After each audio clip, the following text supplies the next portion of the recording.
Hello, brothers. Today, I want to speak specifically to those of you who feel that on some level you are a healer.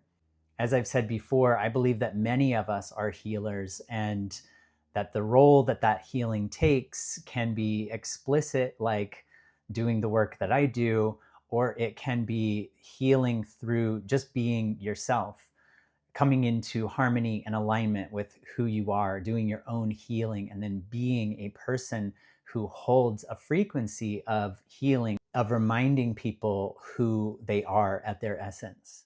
And this is coming up as a topic right now because I just finished a session in Lifted Healing, which is the 12-week men's healing group that I'm leading. Today, the topic that we were working with was sexual healing. And as I've mentioned many times before, that has been my biggest place of healing in my life. That has been my doorway into knowing myself and doing the work that I'm doing now. And the thing that I just want to express is that whatever we are here to offer as a gift to others, as a healing gift, we will have to move through that healing ourselves first. You can look up the wounded healer in Jungian psychology. The idea of the wounded healer is the person who has the wounding and needs to do the healing on and for themselves, and then is able to do it for others, right? To have walked the path first and then to say, here's what I learned. That helps give context for long periods of maybe walking through the world confused or being in deep healing for a very long time. My own experience was many years of doing deep healing work on and for myself and navigating that many times very blind, like just piecing things one thing after the next and trusting and knowing that bit by bit I was healing, but it was taking quite a long time. It is not the healing journey that is often shown on Instagram. In 2 weeks, I healed this, or this one practice healed my sexual trauma, or my self-worth was changed overnight by this one thing. That's really not how it works for those of us who are here to be healers.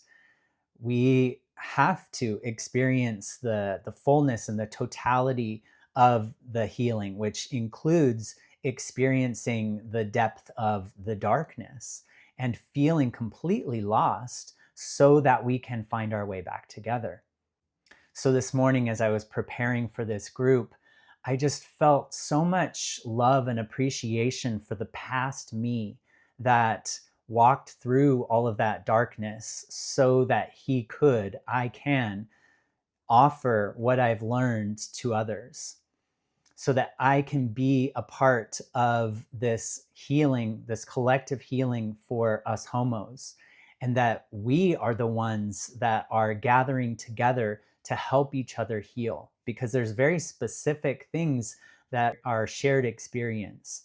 And it's so important for us to see ourselves reflected in each other, to know that we're not the only ones that are moving through or navigating things like sexual healing. We need to be in relationship with each other and with someone who knows what it's been like to go through the most confusing, darkest, challenging, or painful times. So if you are in the midst of deep healing and you know that you're here to offer healing to others, first of all, you don't have to wait, but also consider how much of your healing you've done. If there are areas of your life that still need some really deep healing, that's probably not an area for you to offer healing to others until you have integrity. And there will come a time when you will have so much appreciation and gratitude for yourself for sticking with your own healing because you see how it serves others. And of course, how it serves you. That, of course, is most important, to find that peace and that contentment within that comes from taking the time to pull out all of the drawers, all of the junk drawers where we've repressed and hidden things and said, maybe for another day. It's brave to let all of that be opened up. I'm looking down as if I'm pouring out all of the junk from a junk drawer onto the floor, to see things clearly and to recognize that the things that we've been holding inside, the things that have distorted our perceptions of ourselves, the shame, the pains, the traumas, anything and everything that has kept us from seeing ourselves clearly, to actually look at those things and to not be afraid, of the pain and the ugliness. That's when we feel so much peace and contentment within, because there's nothing that we're scared of. There's nothing inside of me that I am scared of. There's nothing inside another person that I'm scared of. That I can sit with people who have experienced some of the most dark, horrific things, and I can remain a balanced person to hold space and reflect to them because I've done that myself. And this is not me hyping myself up. It's just a reminder that what deep healing offers us is that ability to find peace and contentment within ourselves, which is the most important, and then to be able to hold and help heal our brothers.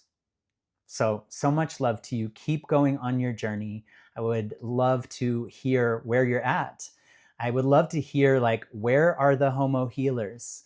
There's so many of us. I've had visions in the future of like finding a way to connect us. So I would just love to hear in the comments if that's you, if you've experienced being the wounded healer, where you are in your own healing.